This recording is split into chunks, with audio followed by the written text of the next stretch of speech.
अरुणा शानबाग यांची मृत्यूशी झुंज अखेर संपली। यावेळी त्यांच्याबरोबर काम केलेल्या आणि त्यांची देखभाल केलेल्या त्यांच्या काही सहकारी नर्सेसबरोबर बातचीत केली आहे आमची प्रतिनिधी कपालिनी सिनकर यांनी। 42 वर्षाच्या झुंजीनंतर अखेर आज अरुणा शानबाग यांची प्राणज्योत मालवलेली आहे। अरुणा शानबाग यांची काळजी केएमनेच घेतली, त्यांचं सगळं काही फॅमिली त्यांची केएमच होती। मात्र आज त्यांच्यासोबतच्या अनेक परिचारिका ज्या निवृत्त झालेल्या आहेत, आपल्यासोबत काही केएममधल्या परिचारिका आहेत, नर्स आहेत, ज्या अरुणा शानबाग व्यवस्थित असताना काम करत असताना आणि त्यानंतर आजारी पडताना त्यांच्या सोबत होत्या। ह्या सगळ्यांशी आपण बोलणार आहोत। सुरुवात आपण यांच्यापासून करूयात। तुम्ही कधी जॉईन झालात केएमला आणि किती वर्ष सर्व्हिस केली? मी 68 मध्ये जॉईन केलं आणि 2008ला मी रिटायर्ड झाले। मी तिच्याबरोबर अरुणाबरोबर 69 मध्ये काम केलं। 1 महिना ती माझी सिनियर म्हणून होती। मी ऑर्थोपेडिक ओटीला काम करत होते आणि त्यावेळी ती माझी सिनियर म्हणून होती। शी वॉज व्हेरी सिन्सिअर, म्हणजे तिच्याबरोबर मी काम करताना मला जे अनुभव आले त्याच्यावरून सांगते।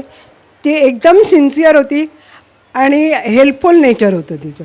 मी तिची ज्युनियर होते, पण मला ती खूप हेल्प करत होती आणि शिकवत पण होती। आणि मी असं म्हणेन की ती एवढी प्रामाणिक होती।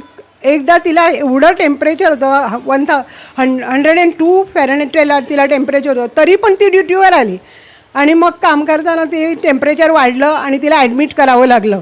पण तरी पण ती म्हणजे अगदी होत नव्हतं तरी पण ती काम करत होती। म्हणजे एकदम प्रामाणिक आणि सिन्सिअर होती, त्याबद्दल तिचा प्रश्नच नाही आहे। ह्या ज्या ताई आपल्यासोबत आहेत, त्यांनी जसं ह्या दोघींनी म्हटलं ह्यांनी तिच्यासोबत काम केलं, तर ह्यांनी त्यांची सेवा केली आहे।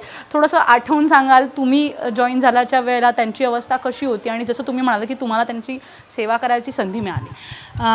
मी 1973 साली मी ऑगस्टमध्ये जॉईन झाली नर्सिंग ट्रेनिंगला आणि ही जी घटना घडली ती साधारण नोव्हेंबरच्या दरम्यान, नोव्हेंबर 1973ला। आणि त्यावेळेला जस्ट माझा PTS पिरियड संपून मी फर्स्ट इयर स्टुडंट म्हणून होते आणि ही घटना घडल्यानंतर त्या कोमामध्ये होत्या। त्याच्यानंतर त्यांना सर्जिकल प्रॉब्लेम होता मेंदूच्या संदर्भात, म्हणून त्यांना वॉर्ड 33मध्ये ट्रान्सफर केलं होतं आणि तिथे मी फर्स्ट इयर स्टुडंट म्हणून होते। आणि त्यावेळेला जी काही नर्सिंग केअर आम्हाला सिस्टर इंचार्जच्या खाली जे आम्हाला सांगत होते करायला, ते आम्ही करत होतो, मी केली आहे ती।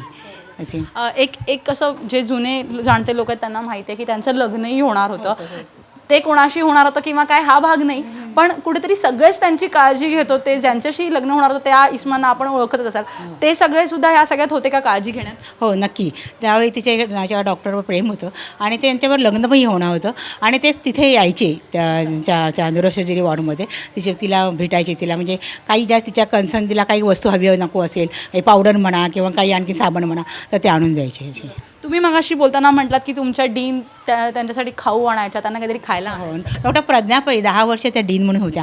पण त्या काळात त्यांचा जेव्हा बर्थडे वगैरे होता, कारण त्यावेळी मी एक सिनियर स्टाफ होते, त्यावेळेला त्या वॉर्डमधून ज्यावेळी आम्ही तिथे फेरी मारायचो त्यांच्या वाढदिवसानिमित्त वगैरे, आम्ही स्पेशलाइज युनियनच्या वगैरे असल्यामुळे आम्ही जायचो तिथे। तर त्यावेळेला त्या स्वतः काहीतरी डिश म्हणजे काहीतरी असं तिच्यासाठी स्वीट आणायच्या किंवा तिला काहीतरी म्युझिकचं वगैरे ती आवड होती, त्यामुळे ना त्या स्वतः तिकडे कॅसेट वगैरे त्यांनी आणलेल्या अशा। त्या त्यांना बरेचदा त्यांच्यासाठी काहीतरी म्हणजे तिला कसा आनंद मिळेल ह्यासाठी त्या प्रयत्न करायच्या। ती खात होती भरवलं तर, स्वतःच्या हाताने तर ती खाऊ शकत नव्हती पण तिला जर आवडलं तरच ती गिळत होती, नाही तर सरळ बाहेर फेकून देत होती। म्हणजे उदाहरणार्थ तिला नुसतं दूध नाही आवडायचं। मी स्वतः 4 वॉर्डला तिची सेवा केली आहे, तर त्या दूध दिलं नुसतं तर ती सरळ फेकून द्यायची, पण तेच जर अंडं घालून एक प्लिप बनवून जर तिला दिलं तर तिला ते आवडायचं, ते ती खात होती। पुन्हा केळं घालून दूध दिलं तरी पण ती खात होती, म्हणजे तिला आवडलं तरच ती खात होती। तिला नेहमी आंघोळ घालत होतो किंवा अंग पुसत होतो, सगळं ती करून घेत होती। पण नंतर तिला आंघोळ घालताना कदाचित तिला त्रास होत होता असेल म्हणून ती रडत होती। केएमलाच जातं, कारण काय केएमच्या नर्सेसनं ती आपली कलीग असल्यामुळे तिची एवढी चांगली सेवा केली की तिला कधीही बेडसोर पण होऊ दिला नाही। म्हणजे तिचं अंग पुसणं, तिची पाठीचं केअर घेणं, ह्या गोष्टी सगळ्या जणी प्रेमानं करत होत्या आणि म्हणूनच ती एवढी वर्ष राहू शकली, हे विशेष आहे। काय वाटतं की तुमची जी मैत्रीण होती किंवा तुमची जी सिनियर होती तिला एक साधं आयुष्य जगता नाही आलं? अर्थातच आम्हाला सर्वांनाच त्याच्याबद्दल वाईट वाटतं, पण मी असं म्हणेन की ती केएममध्ये होती आणि केएमच्या नर्सेसनी तिला एवढा चांगलं ट्रीटमेंट दिली म्हणून ती एवढी वर्ष राहू शकली. कारण ती आमची कलिग्ज होती म्हणून आम्ही तिला जास्त मान देत होतो, जास्त तिच्या काळजी घेत होतो. कारण आमची कलिग आमच्यातलीच एक असल्यामुळे आम्ही तिची जास्त काळजी घेत होतो म्हणून ती एवढे वर्ष राहू शकली असं मला तरी वाटतं. आपल्या सगळ्यांसारखं म्हणजे तुमच्या सगळ्यांसारखं त्यांनी पण तेव्हा त्यांच्या संसाराची स्वप्न रंगवली असतील. कधी जनरल असं काही बोलायच्या का त्या?